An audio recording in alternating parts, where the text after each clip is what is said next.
Aquesta bonica història va succeir a Alboraya, el poble que tenia la sang d'orxata. Els seus veïns, com ja sabeu, portaven una vida més tranquil·la, sana i natural. Cuidaven de l'horta, recol·lectaven la xufa i el millor moment del dia era prendre's un bon got d'orxata, encara que no durava massa perquè estava tan bona i tan fresca que sempre se la bevien de colp. Però l'invent de la família Polo ho canviaria tot. Els fartons, un brioix allargat, dolç i esponjós pensat especialment per a banyar en l'orxata i que no va tardar a convertir-se en l'estendard d'Alboraya. Ara, els gots d'orxata duraven molt més i per tant les converses eren més pausades i agradables. Servir els fartons pegats els uns als altres va fer que les persones també s'ajuntaren més entre elles. Els avis van jugar un poquet més amb els seus nets.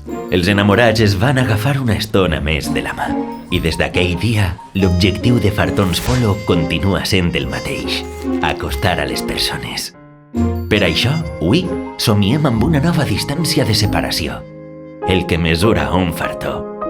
La distància perfecta per a tornar a donar-nos la mà, per a tornar a seure'ns braç a braç, per a ballar ben pegats. La distància perfecta per a no tornar a distanciar-nos. El món necessita més orxata en la sang i ara més que mai continuarem treballant per a aconseguir-ho. Fartons Polo, des de 1960 a un fartó de distància de tu.